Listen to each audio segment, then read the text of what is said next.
Bab 5, Tirani Matahari Terbit. Pada bab 5 ini kita akan mempelajari subbab, yaitu mengenai kedatangan Jepang ke Indonesia. Di subbab itu kita juga akan mempelajari yang pertama, yaitu masuknya Jepang ke Indonesia. Yang kedua, sambutan rakyat Indonesia. Yang ketiga, pembentukan pemerintahan militer. Yang keempat, pemerintahan sipil. Nah, pada kali ini kita akan mempelajari mengenai yang ketiga, yaitu pembentukan pemerintahan militer. 3. Pembentukan pemerintahan militer. Pada pertengahan tahun 1942, timbul pemikiran dari markas Jepang agar penduduk di daerah turut ikut serta atau dilibatkan dalam aktivitas pertahanan dan kemiliteran, termasuk semi-militer. Oleh karena itu, pemerintah Jepang di Indonesia kemudian membentuk pemerintahan militer di seluruh kepulauan Indonesia yang bekas Hindia Belanda. Itu wilayahnya dibagi menjadi 3 wilayah pemerintahan militer.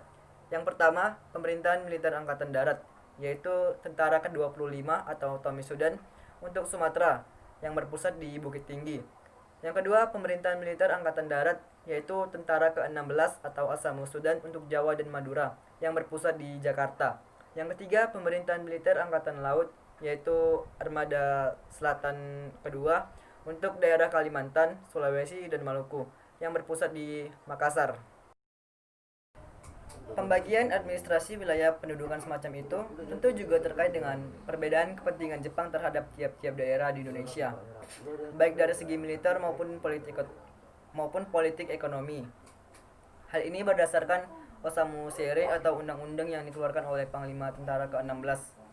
Di dalam undang-undang itu antara lain berisi ketentuan sebagai berikut. Yang pertama, Gubernur Jenderal pada masa Hindia Belanda dihapuskan dan segala kekuasaan yang dahulunya dipegang dan dilaksanakan diambil alih oleh Panglima Tentara Jepang di Jawa.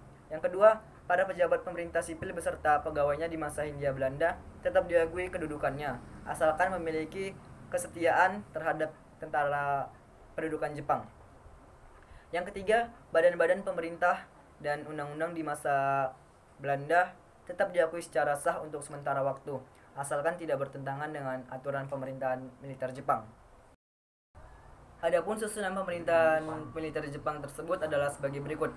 Yang pertama, Gunserekan atau Panglima Tentara yang kemudian disebut dengan Seiko Shikekan atau Panglima Tertinggi sebagai pucuk pimpinan Panglima Tentara yang pertama dijabat oleh Jenderal Hitoshi Imamura. Yang kedua, Gunseikan atau Kepala Pemerintahan Militer yang dirangkap oleh Kepala Staf. Kepala Staf yang pertama adalah Mayor Jenderal Seizaburo Okazaki. Kantor pusat pemerintahan militer ini disebut Gunseikanbu. Di lingkungan Gunseikanbu ini terdapat 4 bu atau semacam departemen dan ditambah 1 bu lagi, sehingga menjadi 5 bu. Adapun kelima bu tersebut adalah sebagai berikut. Yang pertama, Somobu atau Departemen Dalam Negeri. Yang kedua, Zaimubu atau Departemen Keuangan. Yang ketiga, Sangyobu atau Departemen Perusahaan, Industri dan Kerajinan Tangan ataupun Perusahaan Perekonomian. Yang keempat, Persubu atau Departemen Lalu Lintas. 5. Shihobu atau Departemen Kehakiman. 3. Bunseibu atau koordinator pemerintahan dengan tugas memulihkan ketertiban dan keamanan atau semacam gubernur yang meliputi 1. Jawa Barat yang berpusat di Bandung, 2. Jawa Tengah yang berpusat di Semarang, 3. Jawa Timur yang berpusat di Surabaya.